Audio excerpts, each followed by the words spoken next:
ပြည်သူချစ်တော်ဘွားမှာလူထုတန်ခတ်မှုကိုခံယူလိုက်ရတဲ့ဖိုက်တာပရိုနီကာရဲ့ဖြစ်ရမယ်။အားလုံးပဲမင်္ဂလာပါပရိသတ်ကြီးရဲ့ပရိသတ်ချစ်တော်ဖိုက်တာမာလေးလို့နာမည်ကြီးခဲ့တဲ့ပရိုနီကာတယောက်လက်ရှိမှာတော့ပြင်းထန်တဲ့ဝေဖန်မှုတွေနဲ့တူလူထုတန်ခတ်မှုကိုအကြီးအကျယ်ရင်ဆိုင်နေရပါတယ်။အရင်ကမြန်မာပြည်သူတွေရဲ့အားပေးမှုကိုတခဲနဲ့ရရှိခဲ့ပြီးပရိသတ်ချစ်တော်ဖြစ်ရပ်တည်ခဲ့တဲ့ပရိုနီကာဟာအခုချိန်မှာတော့ပရိသတ်မချစ်တော်တဲ့အခြေအနေတစ်ခုကိုရောက်ရှိသွားခဲ့ပါပြီ။ဒီလိုဖြစ်ရတဲ့အဓိကအကြောင်းရင်းကတော့လက်ရှိနိုင်ငံရေးအခြေအနေတွေနဲ့ပတ်သက်ပြီးသူမရဲ့ရည်တည်ချက်တွေကြောင့်ပဲဖြစ်ပါတယ်။ဖြစ်စဉ်ရဲ့အစကတော့နိုင်ငံတော်အစိုးရအားကစားအဖွဲ့ချုပ်ရဲ့စီစဉ်မှုနဲ့တူ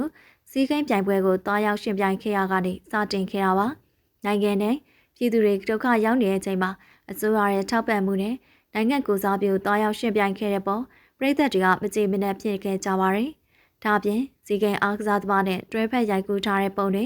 အားပေးထောက်ခံတဲ့ပုံစံမျိုးတွေလူမှုကွန်ရက်ထက်မှပြန်တက်လာခဲ့ပြီးနောက်မှာတော့ပြည်သက်တွေရဲ့ဝေဖန်မှုတွေမြင့်တက်လာခဲ့ပါတယ်။ဒီလိုဝေဖန်မှုတွေကိုဘရိုနီကာဘက်ကတုံ့ပြန်ပုံကလည်းမီးလောင်ရာလေပင်ဖြစ်စေခဲ့ပါတယ်။ပြည်သက်တွေရဲ့စေနာစကားနဲ့ဝေဖန်ထောက်ပြမှုတွေကိုလက်ခံရမယ့်စာသူမကပြင်းပြင်းထန်ထန်ပြန်လည်တုံ့ပြန်ခဲ့ပါတယ်။မကြည့်ခြင်းဘလို့တော့အန်ဖော်လူလောက်တော့ငါဘာသာငါလောက်ကြရှိအောင်ဆက်လုပ်မယ်ပြောကြရှိအောင်ပြောမယ်ဆိုတဲ့စကားလုံးတွေနဲ့စိန်ခေါ်ခဲ့တယ်လို့သူမကဝေဖန်တဲ့ပြည်သက်တွေကိုလည်းပြန်လဲဘလော့လောက်တာတွေပြုလုပ်ခဲ့ပါတယ်။ဒါသူမကိုချစ်ခင်အားပေးခဲ့တဲ့ပြည်သူတွေကိုကြောခိုင်းလိုက်တယ်လို့ဖြစ်စေခဲ့ပြီးပြည်သက်တွေရဲ့ဒေါသ